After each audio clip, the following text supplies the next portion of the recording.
Nikaona Bwana iko na shuka. Na niko ndani ya maji mie. Nikaona wenyewe wanaenda kule kwetu, tuko na bahari kubwa. Na ile kazi tulikuwa tunaifanya sana. Kwa tunafika hata fasi sawa kule, maji iko kule, unashuka huko hapa chini hapa. Unataka kulokota ulongo uonekane kama uko spare. Na zaidi hapa. Sasa nitashuka, nenda beba ulongo kwa chini. Tulikuwa tunashuka sisi. Hata masikio ilikuwa inapasuka, naona damu inatoka. Pale kwa tulikuwa tunafaa. Nikaona ile sana. Sasa wakati tulikuwa tunafika kule chini utaangalia hivi utaona. Naangalia naona mbingu inapasuka. Nikaona Bwana yuko anashuka pole pole. Anashuka pole pole. Akaja akudema miguu yake ilifika akanyana kwenye maji.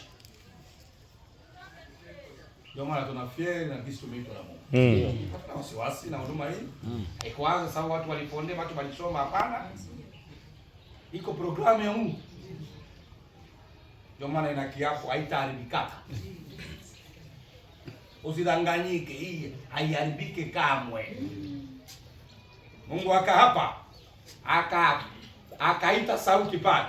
Kasikia ananiita Barthelemy. Nikasema presa papa. Niliposema tu pale nikaona nguvu na nyanyuka tu. Natoka na kuwa juu. Anasema yatoshi. Nabaki na kazi ya kupiga pale.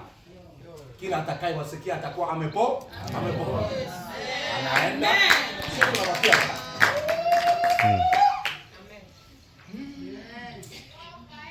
Ndio tukaanza kupiga pale. Kila mwenye anasikia anapata nguvu, anapata. Kila mwenye anasikia anapata nguvu, wale wote wenyewe wakusikia walibaki Mungu. Injili ya siku za mwisho. Atakayekata mjueni kwamba ameandaliwa mauti milele. Basi kudanganye panda ya kuamsha mioyo ya watu iko msalesi. Nakwambia ndio. Amen. Amen. Na wewe ndio panda. Ndio. Sasa kwa nini unajivuruga? Kwa nini upendi kugeuka? Kwa nini upendi kubadilika? Umeishi maisha, nawaambia mfano hapa balozi. Balozi wanatembea kasa. Mniache niseme. Niseme amen. Lakini kwenye ataenda hata leta hata mkaa. Anakula yote kule. Anakula yote kule. Anapopeka. Hata leta hata lituma. Na alienda mbali.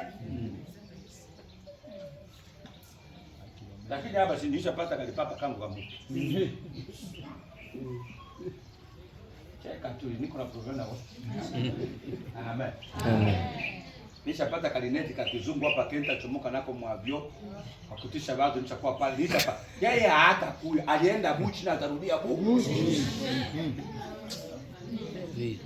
Sasa hiyo kazi unaweza kaa nayo miaka namna gani? Na ileti ataenda kufika mbanki franga ziko te. Na yeye anakula matembe. Anatembea. Sasa utaikala moyo kazi yenyewe haina faida namna hiyo. Hata nyuma butiki hata parfait hata leo. Parfait ya pili mwili wake fufu. Sasa hivi niko nanuka mzuri hapa hata ile. Sio niko nanuka mzuri huko mbali. Kuna parfait za kizungu ziko mzuri. Yeye hata leta. Sasa utakangana na ile kazi. Unaenda kufika hata anakosa hata matela. Wanaenda kukila. Ni mfalme kule sana, watu wanamtukuzaka.